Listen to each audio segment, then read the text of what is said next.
dans un village isolé niché dans les montagnes du Japon, où le temps semblait s'être arrêté, une rumeur ancienne et troublante circulait. Les anciens du village, dont les rides portaient les histoires de générations passées, mettaient en garde contre un rituel oublié appelé Yaku Monogatari Kaidankai, ou l'Assemblée des Saintes Histoires. Ce rituel, censé invoquer des esprits à travers des récits terrifiants, avait été pratiqué pendant des siècles avant d'être abandonné pour des raisons que personne n'osait expliquer clairement.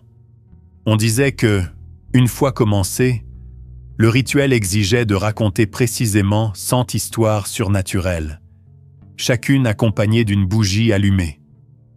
À la fin de chaque histoire, une bougie était éteinte, plongeant la pièce dans une obscurité de plus en plus profonde et oppressante. Lorsque la dernière bougie s'éteignait, quelque chose de l'autre monde était invoqué, quelque chose que personne n'avait jamais décrit, car ceux qui terminaient le rituel disparaissaient à jamais. Pourtant, ce mystère restait irrésistible pour les curieux et surtout pour les téméraires. Dans ce village oublié, la légende n'était qu'une histoire de plus pour effrayer les enfants. Mais elle éveilla la curiosité de Haruto, un jeune homme fasciné par les mythes et les récits d'horreur. À seulement 18 ans, Haruto était déterminé à enquêter sur la vérité derrière le rituel, convaincu qu'il ne s'agissait que d'un mythe alimenté par la peur collective. Il croyait qu'en défiant la superstition, il prouverait à lui-même et aux autres qu'il n'existait rien au-delà de ce que l'esprit humain créait. Les origines du rituel remontent à l'époque Edo, lorsque samouraïs et nobles se réunissaient lors des nuits d'été pour raconter des histoires de fantômes. Selon les récits, le Hyaku Monogatari Kaidankai avait un but spirituel: tester le courage des participants tout en créant un lien avec le monde des morts. Cependant, ces réunions se terminaient souvent de manière sinistre, avec des phénomènes inexpliqués, comme des lumières étranges dans le ciel, ou l'apparition soudaine de figures spectrales autour des participants. Au fil des siècles, le rituel acquit la réputation d'être une porte vers une autre dimension, une croyance traitée avec le plus grand respect par les adeptes. Cependant, sa pratique disparut à mesure que le Japon s'industrialisait. Dans les grandes villes, on riait à l'idée que des récits puissent invoquer des esprits. Mais dans les villages isolés, comme celui où vivait Haruto, le rituel demeurait un tabou. En approfondissant ses recherches, Haruto découvrit des récits fragmentés de personnes affirmant avoir participé à des tentatives inachevées. Ces descriptions étaient troublantes, des ombres se déplaçant dans l'obscurité, des voix murmurant des noms et même des objets disparaissant sous leurs yeux. Mais personne ne semblait savoir ce qui se passait après l'extinction de la 100e bougie, car personne n'était jamais revenu pour en parler. Haruto était résolu. Malgré les avertissements constants de sa grand-mère, une femme sage qui maintenait les traditions ancestrales en vie, il ne pouvait ignorer la curiosité qui grandissait en lui comme une flamme. Il réunit 3 amis, tous aussi intrigués que lui, pour l'aider à réaliser le rituel.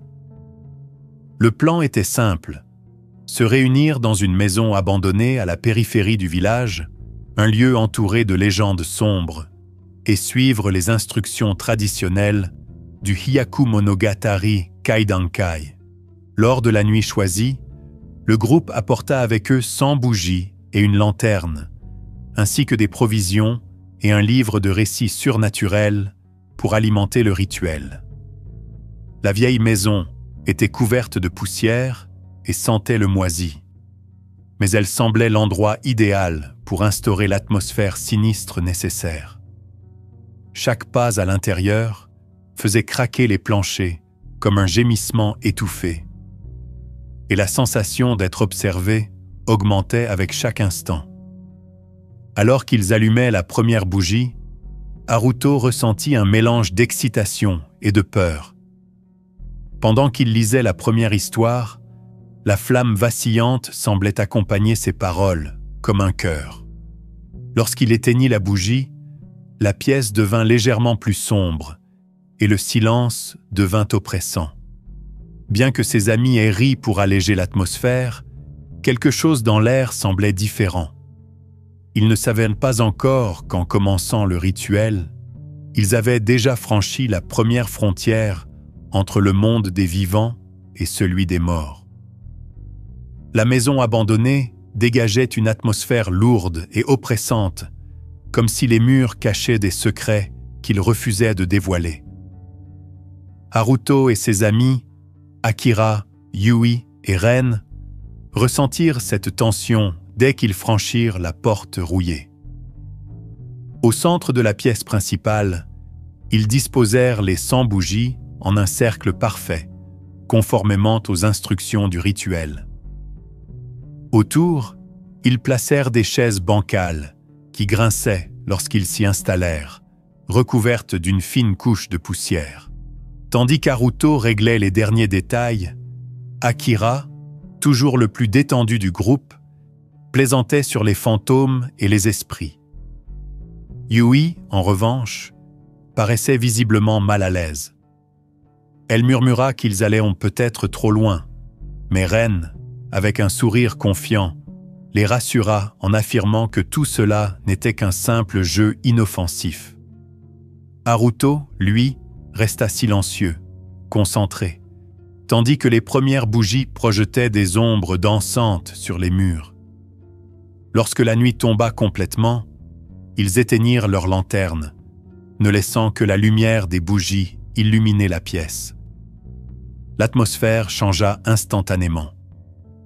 La chaleur qu'ils avaient ressentie en entrant disparut, remplacée par une brise froide qui ne devrait pas exister. C'était comme si quelque chose s'était éveillé, et bien que personne ne le mentionnât, ils ressentirent tous une présence dans l'air. Haruto fut le premier à raconter une histoire. Il choisit une légende classique parlant d'une jeune femme hantée par l'esprit de son fiancé défunt. Sa voix résonnait dans le silence de la pièce et la flamme de la bougie semblait battre au rythme de ses mots. Lorsqu'il termina, il souffla la bougie devant lui et la pièce s'assombrit légèrement. Ce n'était qu'une histoire, mais le silence qui suivit semblait plus profond, plus pesant. Ce fut ensuite au tour d'Akira. Il narra un récit sur un temple où des moines disparaissaient mystérieusement, ne laissant que des ombres gravées sur les murs. Malgré son attitude habituellement insouciante, même Akira hésita avant d'éteindre sa bougie. Lorsque la deuxième flamme s'éteignit, Yui sursauta légèrement. « Vous avez entendu ça ?» murmura-t-elle, mais personne ne répondit. Ren fut le troisième.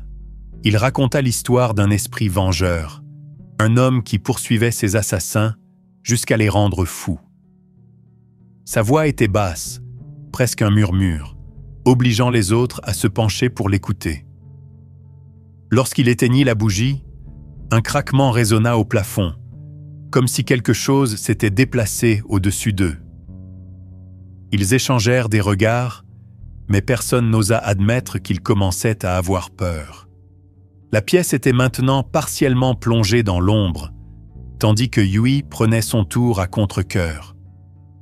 Son histoire portait sur une forêt où les voyageurs disparaissaient, attirés par des voix appelant leur nom. Pendant qu'elle parlait, sa voix tremblait, et pas seulement à cause de la tension de son récit. Elle sentait quelque chose. Son intuition lui hurlait qu'il n'était pas seul. Lorsqu'elle éteignit la quatrième bougie, un bruit brisa le silence. Un murmure faible, presque imperceptible, parcourut la pièce. Haruto essaya de l'ignorer, mais il sentit les poils de sa nuque se hérisser. « Ce n'est probablement que le vent dehors, » dit Akira, mais l'explication semblait creuse. Personne ne voulait admettre que le murmure ne venait pas de l'extérieur. Il venait de l'intérieur de la pièce. Soudain, un long grincement aigu retentit depuis la porte. Tous se tournèrent en même temps, leur cœur battant à toute vitesse. La porte, qui était fermée, semblait s'être légèrement ouverte, comme si quelque chose l'avait poussée. Haruto tenta de garder son calme. « Peut-être que c'est juste la structure de la maison, » dit-il, bien que sa voix manquât de confiance. Mais au fond de lui, il savait que quelque chose était en train de changer et que le rituel pourrait être bien plus dangereux qu'il ne l'avait imaginé. Alors que tous fixaient la porte du regard, un son doux mais persistant brisa à nouveau le silence. Un léger frappement, comme si quelque chose demandait poliment à entrer. Yui serra les accoudoirs de sa chaise, ses mains tremblant légèrement. Akira, tentant de maintenir son attitude décontractée, fut le premier à se lever. « Je vais vérifier. »« Je parie que ce n'est que le vent, » dit-il, bien que ses pas soient hésitants alors qu'il approchait de la porte. Quand il posa la main sur la poignée, un froid glacial remonta le long de son bras, comme s'il avait touché de la glace pure. Il hésita un instant, mais se força à ouvrir la porte. Dehors, l'obscurité semblait impénétrable, bien plus dense qu'elle ne devrait l'être. Une rafale de vent s'engouffra dans la pièce, faisant vaciller les bougies restantes et projetant des ombres distordues sur les murs. Akira sortit un pas, mais il ne trouva rien d'autre que le vide et le bruissement lointain des feuilles. « Il n'y a rien ici, » dit-il, tentant de paraître désinvolte, bien que son regard trahît son malaise. Lorsqu'il referma la porte, un détail étrange attira leur attention. La poignée était marquée de traces de doigts, comme si quelqu'un l'avait serrée avec force. L'air dans la pièce devint plus lourd, et pour la première fois, Haruto se demanda s'il avait vraiment bien fait d'entamer le rituel. De retour à leur chaise, le groupe tenta de reprendre le rituel, mais quelque chose avait changé. Le silence dans la pièce était presque assourdissant, et la lumière des bougies semblait plus faible, projetant des ombres qui ne correspondaient pas au mouvement des 4 amis. Haruto lut l'histoire suivante, mais sa voix tremblait, et il s'interrompait fréquemment. Lorsqu'il éteignit une autre bougie, une sensation oppressante d'être observé s'abattit sur eux. C'est alors que cela arriva. Une voix basse et féminine perça le silence. « Qui est là ?» Tous se figèrent. Ce n'était pas la voix de l'un d'entre eux. Akira regarda autour de lui, cherchant la source du son, tandis que Yui plaquait une main sur sa bouche pour étouffer un cri. « Vous l'avez entendu, n'est-ce pas ?» murmura-t-elle, et les autres hochèrent la tête, trop stupéfaits pour parler. La voix revint, plus claire et plus forte cette fois. « Vous ne devriez pas être ici. » Le son semblait venir de partout à la fois, remplissant l'espace et hérissant leurs cheveux. Ren tenta de rester calme. « Ce doit être un effet, peut-être un écho ou quelque chose comme ça, » dit-il, mais personne ne le crut, pas même lui-même. Encore sous le choc, Haruto suggéra une courte pause pour reprendre leurs esprits. En fouillant la pièce à la recherche d'une explication à ces événements, Ren trouva un petit journal caché sous une planche de bois desserrée. La couverture était usée, mais une inscription en ancien japonais était encore lisible. « À ceux qui osent déranger l'équilibre ». À l'intérieur, les pages étaient remplies d'une écriture minutieuse et de dessins détaillés. Le journal semblait appartenir à une prêtresse, peut-être quelqu'un qui avait vécu ici autrefois. Parmi les prières et les incantations, une page attira particulièrement l'attention de Haruto. Elle décrivait le Hyaku Monogatari Kaidankai comme un rituel dangereux qui devait être interrompu immédiatement si des signes d'activité surnaturelle apparaissaient. Un avertissement était souligné. Si le son des bougies brise le silence, arrêtez immédiatement. L'autre côté a commencé à écouter. Yui, des larmes coulant sur son visage, supplia les autres d'arrêter. « Ce n'est plus un jeu !» cria-t-elle. Mais Haruto resta obstiné. « Nous sommes si près de prouver que ce n'est qu'une légende. Nous ne pouvons pas abandonner maintenant. » Pourtant, même lui ne pouvait ignorer l'importance croissante des avertissements de la prêtresse, et l'obscurité autour d'eux semblait plus vivante que jamais. Haruto prit une profonde inspiration avant d'allumer la bougie suivante. Les avertissements du journal résonnaient encore dans son esprit, mais il continua. Cette fois, il raconta l'histoire d'une figure mystérieuse, connue sous le nom de la Dame au masque de porcelaine. Selon la légende, elle apparaissait à ceux qui se perdaient dans des forêts denses, leur offrant son aide. Mais sa bienveillance était un piège. Ceux qui acceptaient sa main tendue ne revenaient jamais, leur âme emprisonnée à jamais dans le masque qu'elle portait. Tandis qu'Haruto racontait, le groupe restait silencieux, figé par l'atmosphère oppressante. La lumière vacillante de la bougie projetait des ombres étranges sur leurs visages tendus. Yui, incapable de masquer son malaise croissant, mordillait nerveusement ses ongles. Lorsque Haruto acheva son récit et souffla la bougie, un phénomène étrange se produisit. Dans un coin de la pièce, une lueur fugace scintilla, comme si une surface réfléchissante avait capté la lumière. « Vous avez vu ça ?» demanda Ren en se levant. Il s'approcha de l'endroit, mais ne trouva rien. En revenant au cercle, une sensation dérangeante envahit chacun d'eux. Ils étaient observés, bien qu'ils ne puissent déterminer d'où cela venait. Avec une ambiance de plus en plus lourde, le groupe tenta de poursuivre le rituel. Ren fut le suivant à prendre la parole. Il choisit une légende locale sur une horloge maudite qui s'arrêtait précisément à minuit, scellant le destin de son propriétaire. Pendant qu'il parlait, le tic-tac de sa montre attira l'attention de tous. Elle affichait exactement 23h59. Ren s'interrompit brièvement, regardant sa montre. « C'est juste une coïncidence, » dit-il, essayant de garder un ton léger. Mais les aiguilles de l'horloge semblèrent de bouger anormalement lentement, comme si une force invisible les retenait. Lorsqu'elles atteignirent finalement minuit, la montre s'arrêta brusquement. Un silence absolu envahit la pièce, plus oppressant que tout ce qu'ils avaient ressenti jusqu'alors. Puis, un autre bruit brisa le silence, un tic-tac répétitif venant du couloir à l'extérieur de la pièce.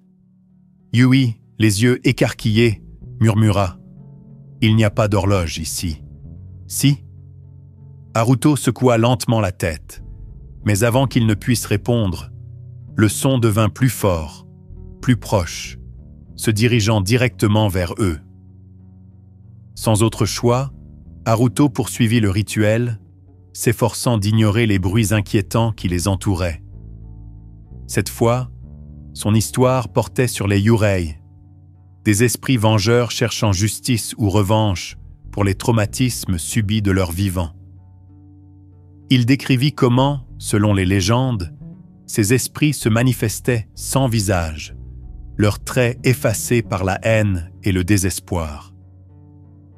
On dit que si vous croisez le regard d'un Yurei, il vous vole votre identité et fait de vous l'un des leurs, expliqua Haruto, sa voix chargée de tension.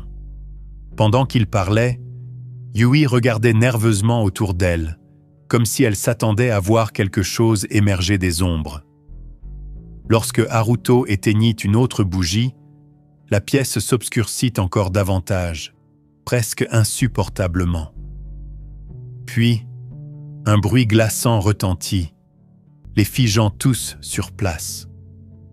Un souffle lent et lourd provenait du cercle. « Qui est là ?» demanda Ren, sa voix tremblante. Personne ne répondit. Mais lorsqu'ils regardèrent le miroir brisé sur le mur, ils virent quelque chose qui les fit frémir. Une silhouette sans visage se tenait silencieusement derrière eux.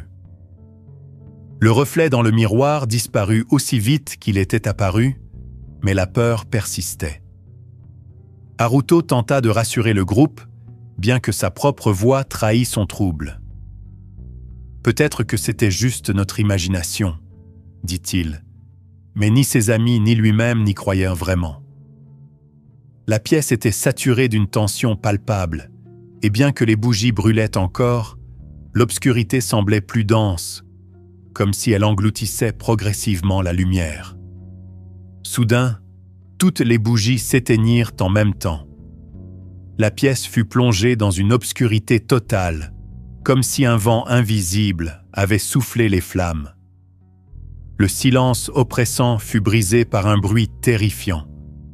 Des pas lourds et lents qui montaient les escaliers.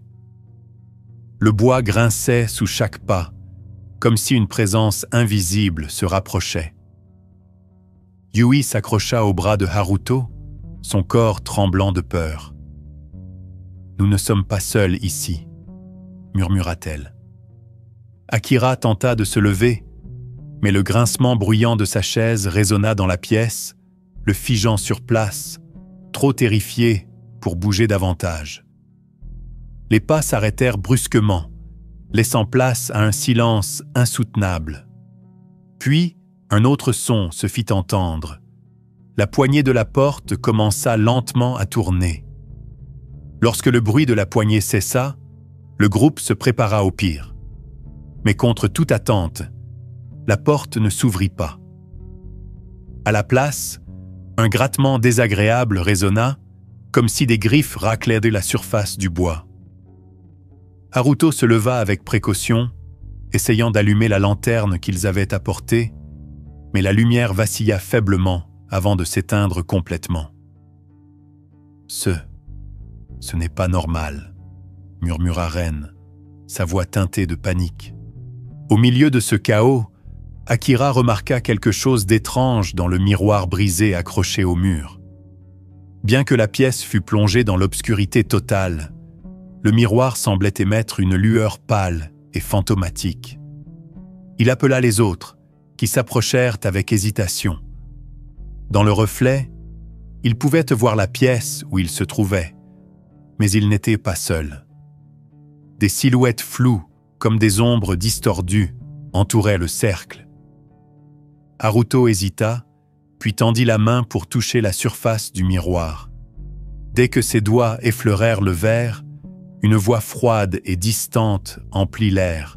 « Vous nous avez appelés, et maintenant, nous sommes là. » À cet instant, le miroir se fissura davantage, comme si quelque chose tentait d'en sortir. Une vague de terreur parcourut le groupe, et Yui cria « Assez! Il faut qu'on s'en aille d'ici !» À ce stade, plus personne ne voulait poursuivre le rituel, mais Haruto, obstiné comme toujours, alluma l'une des dernières bougies. « On doit terminer, » dit-il avec détermination. « Si on ne va pas jusqu'au bout, on restera piégé ici pour toujours. » Ses amis hésitèrent, mais ils comprirent qu'ils n'avaient pas d'autre choix. Avec chaque histoire racontée, l'atmosphère devenait plus insoutenable. Les ombres sur les murs semblaient se mouvoir seules, les murmures devenaient plus intenses, et la température baissait jusqu'à devenir glaciale. Lorsque Haruto arriva enfin à la dernière histoire, il s'arrêta un instant, son courage vacillant. La pièce était plongée dans un silence absolu, comme si le temps lui-même s'était figé. Il souffla finalement la 100e bougie, et la pièce fut envahie par une obscurité totale. Aucun son ne venait de l'extérieur, mais quelque chose changea dans le cercle. Une présence commença à se matérialiser, une figure faite de pure obscurité, ses yeux brillants comme des braises. Elle parla, sa voix résonnant dans leurs esprits. « Vous avez ouvert la porte. Maintenant, affrontez-en les conséquences. » La figure sombre s'éleva au centre du cercle, son imposante présence dominant la pièce. L'air devint lourd, presque suffocant, comme si la vie elle-même était aspirée par l'entité. Yui se mit à pleurer doucement, tandis que Ren et Akira restaient figés, paralysés par la peur. Haruto, cependant, rassembla son courage et fit un pas en avant. « Qui es-tu ? Qu'est-ce que tu veux de nous ?» demanda-t-il, sa voix tremblante mais résolue. L'entité ne répondit pas avec des mots. Un murmure étrange emplit la pièce, un chœur de voix multiples parlant en même temps. « Vous nous avez appelés. » Sans prévenir, la figure tendit un bras fait d'ombre, et un vent glacial tourbillonna autour de Haruto, éteignant toute lumière restante. Ren et les autres tentèrent de le saisir, mais lorsqu'ils atteignirent l'endroit où il se trouvait, Haruto avait disparu.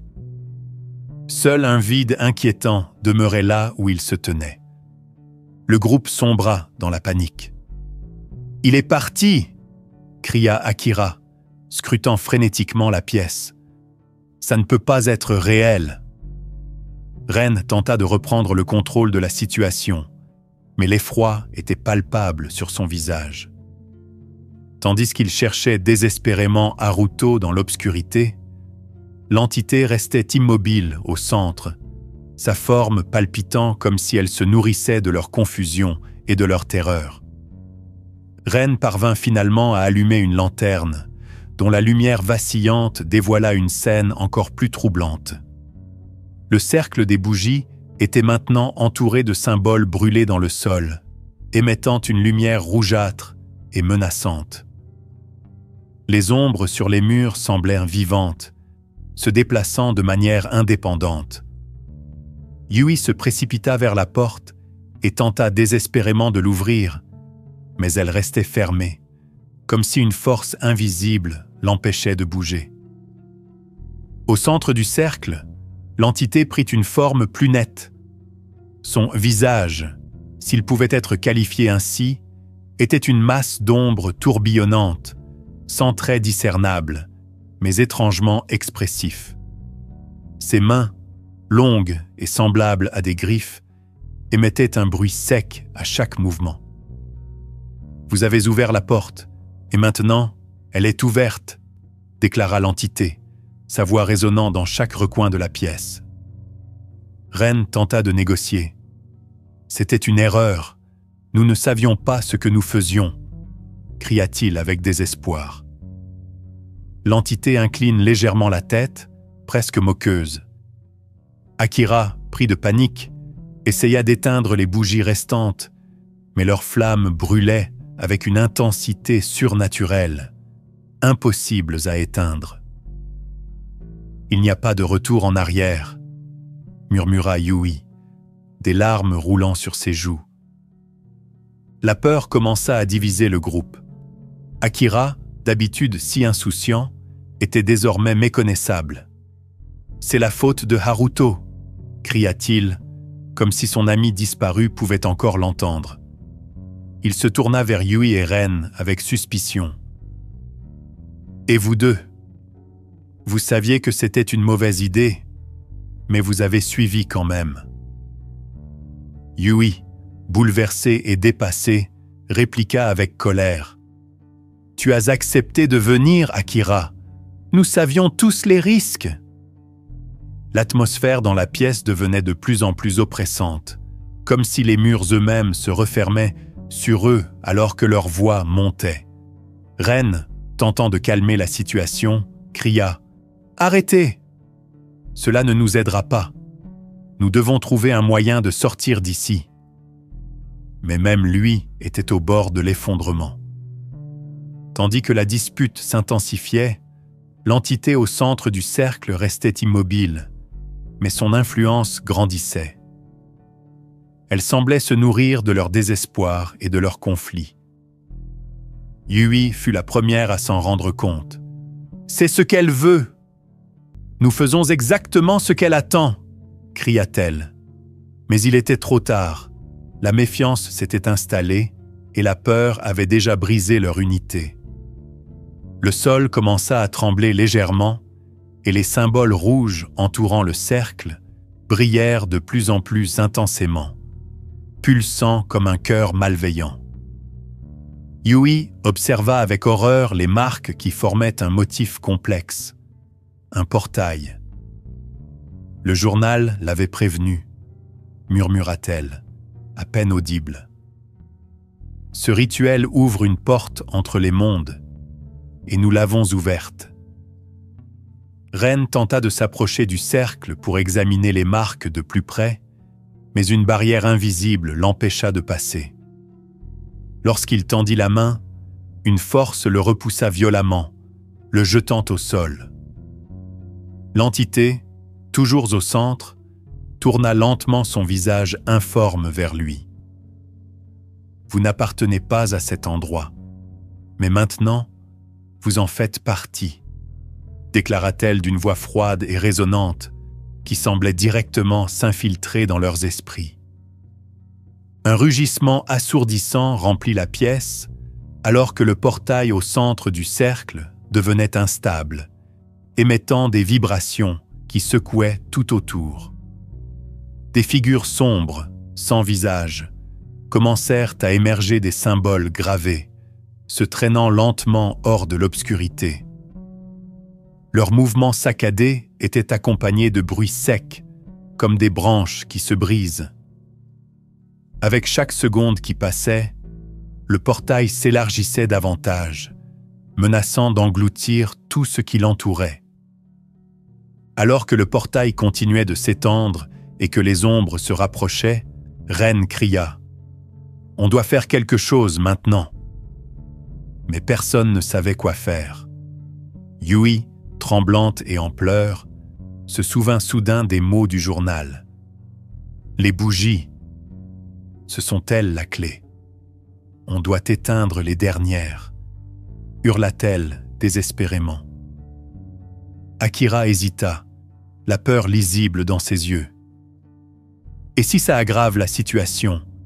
Peut-être que les bougies contiennent tout ça » protesta-t-il. Mais Yui ignora ses paroles et se précipita vers l'une des bougies restantes.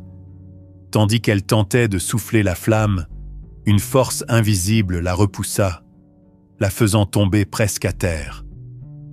L'entité, enragée, commença à se tordre et à se déformer de manière agressive. « Continue! N'arrête pas !» cria Ren en rejoignant Yui pour l'aider. Ensemble, ils luttèrent contre la barrière invisible qui protégeait les bougies. Avec chaque flamme éteinte, l'entité semblait s'affaiblir, sa forme devenant instable, vacillant comme une ombre mourante. Cependant, au lieu de se refermer, le portail devint plus instable encore, vibrant et émettant un grondement sourd qui résonnait dans toute la pièce.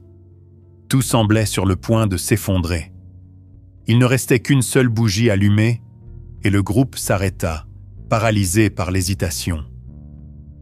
Il comprenait que l'éteindre pourrait sceller le rituel, mais aussi ouvrir complètement le portail. L'entité, maintenant visiblement affaiblie, tourna son regard incandescent vers eux et parla d'une voix emplie de rage et de désespoir. « N'éteignez pas la lumière. Vous ne comprenez pas ce que vous faites. » Les larmes ruisselaient sur le visage de Yui, qui prit une profonde inspiration. « Haruto est parti, et peut-être qu'on ne le reverra jamais, » murmura-t-elle doucement. « Mais si on ne termine pas, aucun de nous ne survivra. » Akira et Ren acquiescèrent avec difficulté, leur peur gravée sur leur visage. Ensemble, ils s'approchèrent de la dernière bougie. Mais chaque pas était une épreuve, comme si l'air lui-même tentait de les repousser. Finalement, Yui murmura une prière silencieuse et souffla sur la flamme. La pièce fut instantanément plongée dans une obscurité absolue. À cet instant, un cri assourdissant déchira les ténèbres, un hurlement qui semblait émaner à la fois de l'entité et des ombres, comme une symphonie d'agonie. Le sol trembla violemment, et une force invisible tenta de tirer tout le monde vers le centre de la pièce. Le cri sembla déchirer le tissu même de la réalité, un écho vibrant dans l'esprit de chacun. Akira, Yui et Ren se couvrirent les oreilles, mais le son ne provenait pas de l'extérieur, il résonnait en eux, les submergeant complètement. L'entité au centre du cercle se désintégra en une épaisse fumée noire, aspirée par le portail. Les ombres restantes tentèrent désespérément de s'accrocher, mais elles furent elles aussi avalées par l'abîme, disparaissant dans un dernier murmure. Puis, un silence total s'installa. Ce n'était pas un silence apaisant, mais un vide oppressant, comme si l'air lui-même avait été aspiré. Le portail, bien que rétréci, vibrait de manière chaotique, et le sol autour de lui se fissurait comme une toile d'araignée. « C'est fini », murmura Ren, mais son espoir fut brisé lorsqu'il vit le sol s'effondrer sous leurs pieds, révélant une obscurité infinie en dessous. Yui hurla en sentant le sol céder. Ren se précipita pour attraper son bras, la retenant de justesse. Akira courut vers eux pour les aider, mais une ombre restante s'agrippa à sa jambe, le tirant vers le portail. Ses cris furent étouffés par les ténèbres, tandis que Ren et Yui comprenaient que le portail n'était pas seulement en train de se refermer. Il dévorait tout sur son passage. Pendant que le chaos se déchaînait dans la pièce, Haruto se réveilla dans un endroit qu'il ne reconnaissait pas. Il se tenait dans un vide infini, sans sol, sans ciel, sans horizon, seulement une obscurité insondable. Devant lui, une silhouette encapuchonnée émergea lentement des ombres, ses yeux brillants comme des étoiles lointaines. « Tu es allé trop loin, jeune homme », déclara la figure d'une voix calme, mais pleine d'autorité. Haruto tenta de parler, mais aucun son ne sortit de sa bouche. « Tu as ouvert une porte qui n'aurait jamais dû l'être. Maintenant, l'équilibre est rompu, » poursuivit-elle. Finalement, Haruto trouva sa voix. « Je voulais juste prouver que ce n'était qu'un mythe, que rien de tout ça n'était réel, » murmura-t-il avec regret. La silhouette leva une main pour l'interrompre. Chaque mythe contient une vérité. Maintenant, tu dois choisir, fermer définitivement le portail et sacrifier tout ce qui a été perdu, ou le laisser ouvert et permettre au chaos de se répandre. Tandis qu'Haruto luttait avec sa décision, le portail dans la pièce semblait sur le point de s'effondrer complètement. Ren et Yui se tenaient désespérément l'un à l'autre, alors que la gravité autour du vortex devenait de plus en plus intense, tirant tout vers son centre. « Haruto, où que tu sois, aide-nous !» cria Ren dans un dernier élan de désespoir. Dans le vide, Haruto entendit cet appel comme un écho lointain. Il comprit ce qu'il devait faire. « Je fermerai le portail », déclara-t-il au gardien. La figure hocha la tête lentement, et une lumière éblouissante enveloppa Haruto, le consumant entièrement. Dans la pièce, Ren et Yui furent projetés en arrière par une vague d'énergie qui emplit l'espace. Lorsque tout redevint calme, ils ouvrirent les yeux et constatèrent que le portail avait disparu. Les bougies étaient éteintes et le silence régnait. Mais Haruto n'était plus là. Akira non plus. Seuls Ren et Yui restaient, envahis par une sensation de perte irréversible. Quelques jours plus tard, Ren et Yui tentèrent de reprendre une vie normale. Mais les événements de cette nuit les hantaient. Ils firent le vœu de ne jamais parler du rituel, de peur que même le simple fait de le mentionner puisse rouvrir la porte. Le village, en apparence inchangé, vit toutefois les rumeurs autour du rituel recommencer à circuler. Un objet étrange apparut mystérieusement au centre du village. Un masque en porcelaine, posé à l'entrée de l'ancienne maison abandonnée.